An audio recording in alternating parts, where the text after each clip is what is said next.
Okay, let's quickly go to the first topic for discussion. And of course, I have my virtual guest who will be talking to us from Ilukpeju, talking about the barrister Elvis Asia. We will join up with him when it's time to talk to him. So the first topic for discussion, Minister of Information Lai Mohammed dismissed the report submitted by the Lagos State NSAS panel on police brutality as a hoax, which did not follow the evidence at hand. The Minister of Information and Culture at a press briefing in Abuja described the report by the Lagos Judicial Panel as a tales by moonlight. The panel had its leaked report indicted the army and police, saying they shot at NSAS protesters at Lekki Tollgate on October 20, 2020 and killed several persons in the process. Mohammed said it was shocking that the same allegations made by Nigerians were merely compiled and submitted as a report by the panel settled to investigate the claims of police brutality. He highlighted some errors in the report, saying the report threw away the testimony of ballistic experts who testified before it. He also asked relatives of the victims to come forward with evidence, saying that many parents who is afraid to testify about the death of his or her child is not worthy to be called parents. So I don't know where to start from, because this is something the whole Nigeria and of course the whole world knew about it even before the panel came out to submit their report. It's something everybody knew. I mean, that day was live streamed. We followed the protest from the beginning as journalists, of course, and some radio and TV stations followed it and were reporting it. Newspapers, social media was going gaga with the whole report. International communities, big-time celebrities joining in to the fight, because some of these countries, especially like those in the US, could relate with what's happening with the racism, you know, and how it's becoming like a systemic thing, especially during the era of Donald Trump, you know. And the shooting that day was live streamed by several persons and all that. CNN even did a special report on it with so many evidence. It's something that the whole world knew about. So that's why it's shocking that the minister, Lai Mohammed, is still coming out to insist nobody was killed. What do you think about that? I am simply shocked.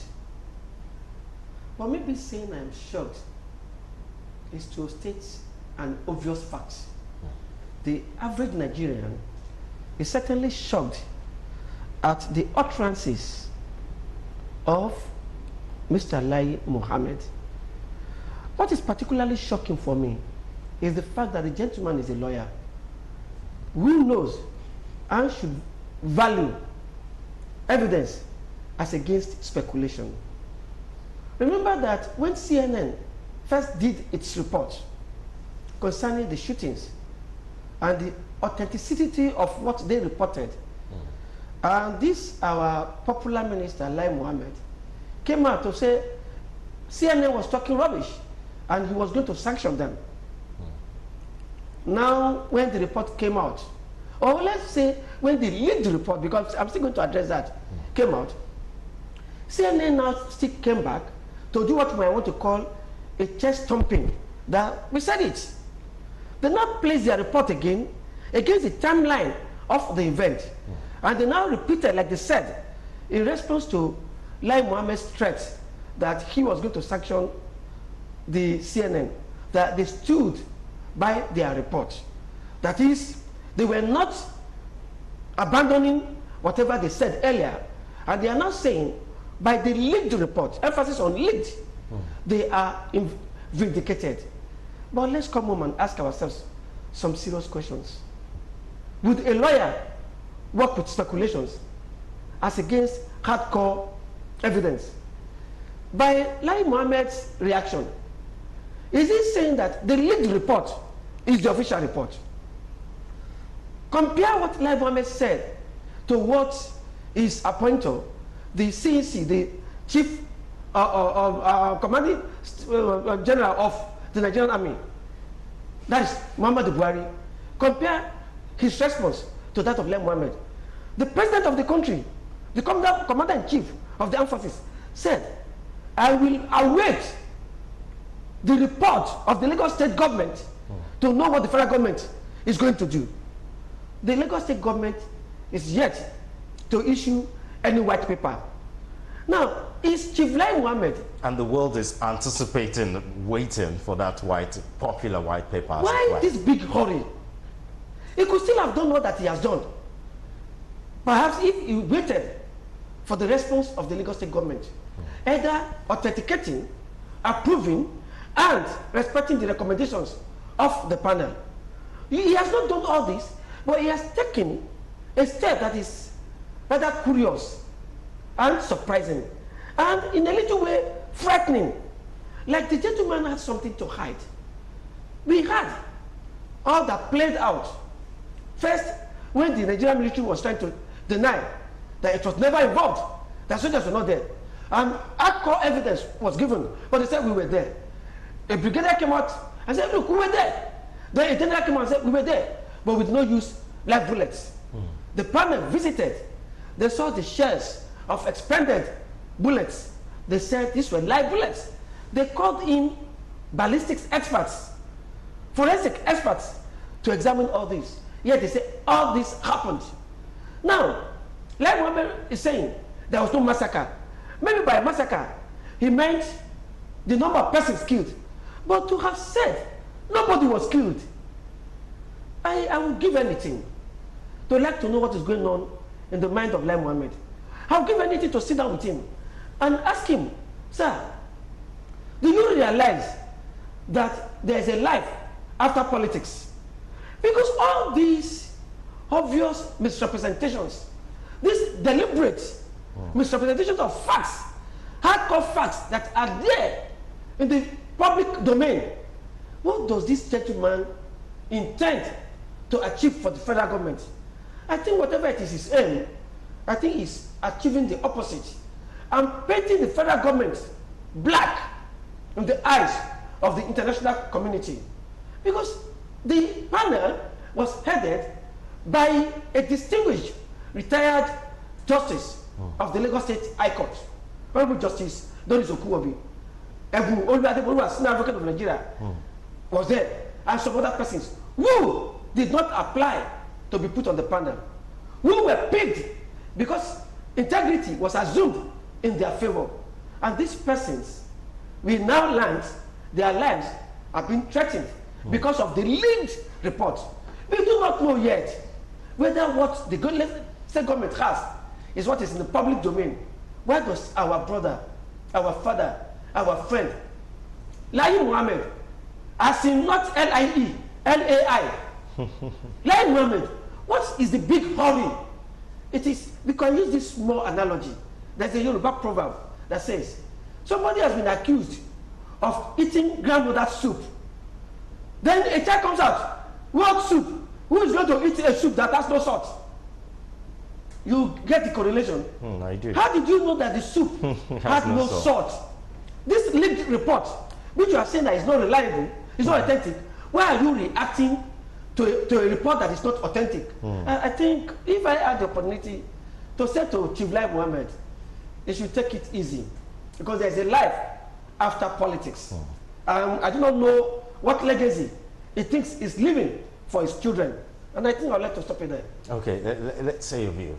I think my learned friend has spoken eloquently, but I would have to, say that what Mr. Lai Mohammed said is his personal opinion, and he's entitled to it, just like every other person that may have expressed concern, from the outcome of the panel's report. So I don't want to engage in argumentum ad hominem by attacking either the personality, of Lai Mohammed or what he has said.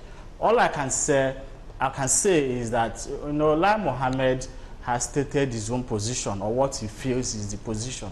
But it is just ridiculous that while Lai Mohammed is not a member of the panel, he was not a participant observer, he was not a witness, he never testified to come out and begin to undermine the outcome of the report. Mind you, there are representatives of both the government, the civil societies, and professional association.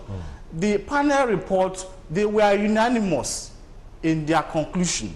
So if Lai Mohammed is saying that that was a jamboree, is indirectly indicting members of the government who were also part of the panel.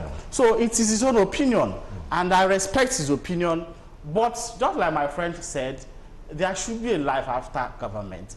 And while we are waiting for the white paper, I believe white paper will be issued tomorrow. The Lagos State government said 14 days, and that report was submitted 15th of this month.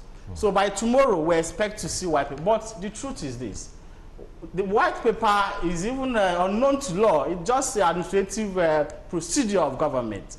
The panel has made their report. It is now incumbent on the government to either implement it or not. And from the body language of those who have spoken from the part of government, it is clear that they have no intention to implement at least some of the recommendations that were made. So, but by and large, Mr. Mohammed is entitled to his opinion. I respect it. But the point is that those who sat in the panel, evaluated the evidence, and were able to come up with a report, it is an indictment on their credibility. You know, what Lai Mohammed is saying is that if peradventure this matter goes to court, you know, for judicial review, and the court is confirm the outcome of the report, what becomes the statement of Lai Mohammed? Unfortunately for that, even though it's his personal opinion, he is the Minister for Information, unfortunately, which means whatever he comes out to say holds a whole lot of He's power. He's the spokesperson for the federal government of Nigeria. So whatever he says is deemed to be the official position of the government. That's the distinction. Let's go over to Ilukpeju, where Barrister Elvis Asia is waiting for us. Let's have your say about what the Minister of Information thinks about this panel, NSAS panel reports.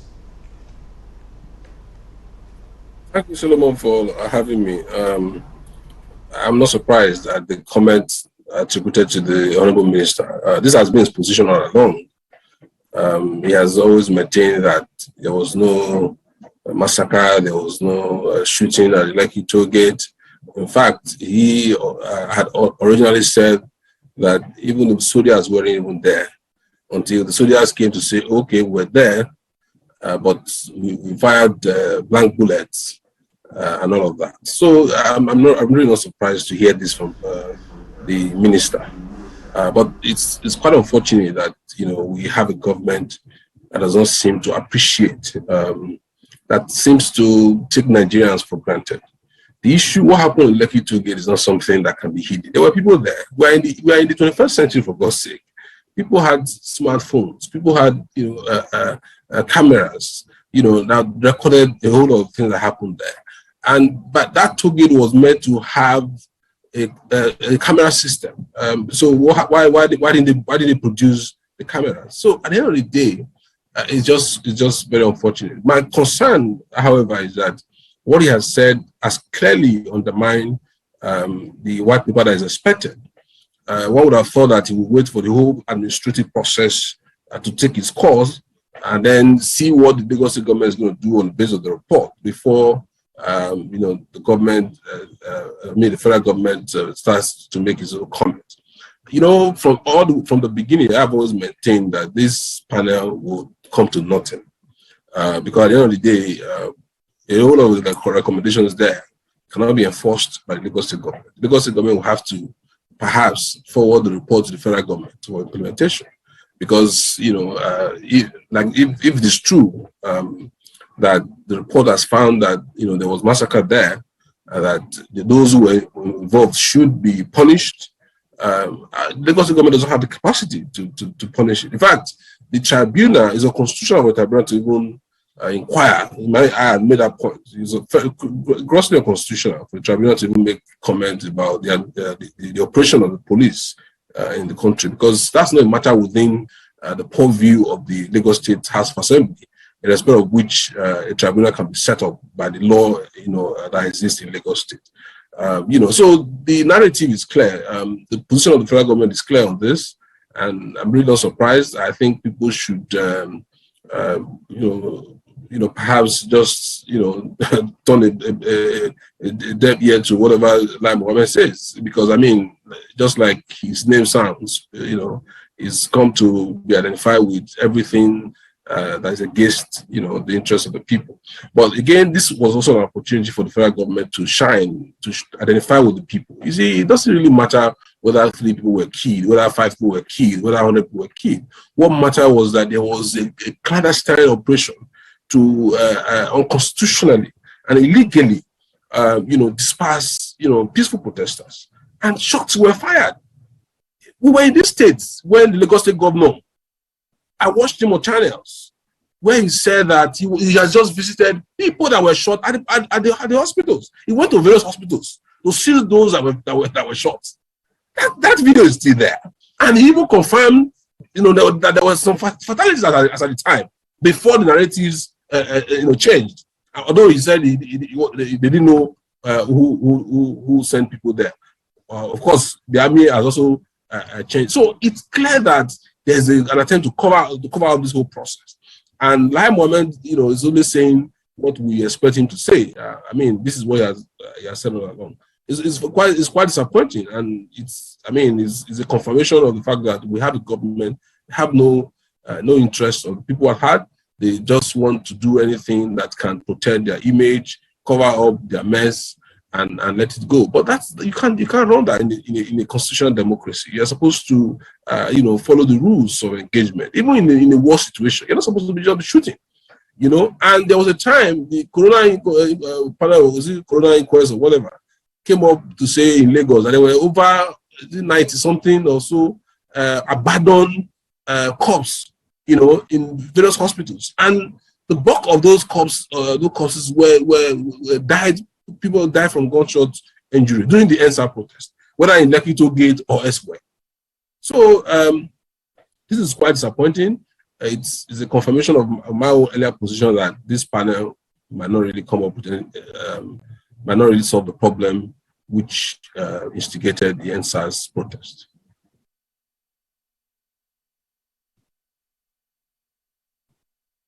Been like the most talked about issue of the past 2 weeks, as it were. It has generated a national discourse, and we've seen accusations and counter accusations flying here and there, and especially people at the government side, not only the Minister of Information, security agencies coming out to say the army followed rules of engagement and stuff like that. Now all this is don't you think it looks like they are bullying the Lagos State government into bringing in a white paper report that will favor the government instead of indicting the government like the original report from the panel has done? Like our friend who is contributing virtually has just said, whatever report the Lagos State government comes up with now is already tainted.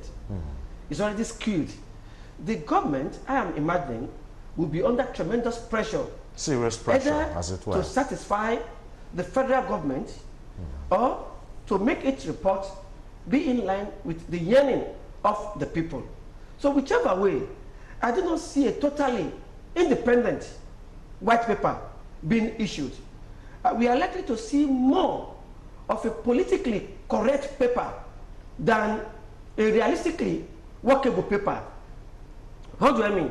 A paper that will truly follow the conscience adopted by the panel of inquiry.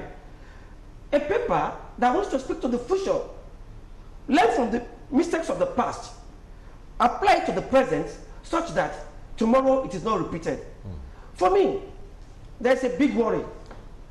Tomorrow, with the way this whole thing is going on, how do you now get persons of integrity, emphasis on integrity, to serve the state tomorrow? Knowing that when they stake their lives, as it were, when they risk their lives, and possibly the lives of their loved ones, to come and serve the state, they get condemned, and their efforts may be thrown in the trash can. But maybe I should not be ahead of myself. Maybe we should wait and see how courageous, how democratic, and how pro-people, as against pro-politics, the Lagos State government will be in what it's going to issue as its white paper.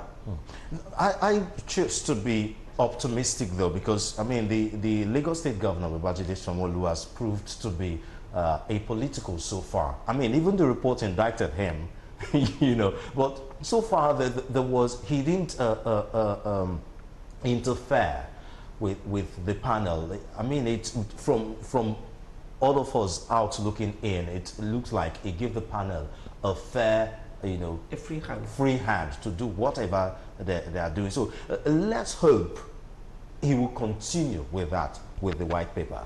Well, you know, let me say that the recommendation, the outcome of the panel report is already indicting to the government. So it's immaterial what the white paper is not a new inquiry, it's not a new panel. So what is just a kind of advising government and summarizing the content of the panel.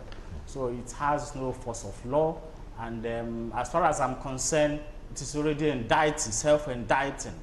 What may happen is that Lagos State government will try to play safe, in the sense that some of the recommendations, you know, may be implemented, and a chunk of them will be disregarded. You know, we have a short attention span in this country. After 1 week, 2 weeks, maybe something 2 or 3 else will come up, persons may be charged to court, and after that, we will not hear anything about it. But the question is, what is the root and immediate cause of this panel? What problem does this seek to achieve or to solve? Has that been achieved? That is the question. Just recently, a justice of the Supreme Court house residence was invaded, and up until this moment, we cannot say for a certain who authorized it and what happened on that day. So now you look at the reports and the panel. The intention of the government was to assuage the people that yes, police have been, you know, engaging in extrajudicial killing, police brutality, and more importantly, the discontent, the disenchantment of citizens, because there is a disconnect between the citizens and the government. Everybody is living in suspicion. So in order to bridge this gap, Lagos State government, in their wisdom, set up this panel, and also to compensate victims, those who died as a result of NSAS protests and those who died as a result of police brutality. So there must be a turning point. Government should show sincerity of purpose, that they want to implement. That is not happening from what exactly. You know. Instead of attacking the panel, the individuals and the panels of this report, mind you, it is still the same government that appointed these people.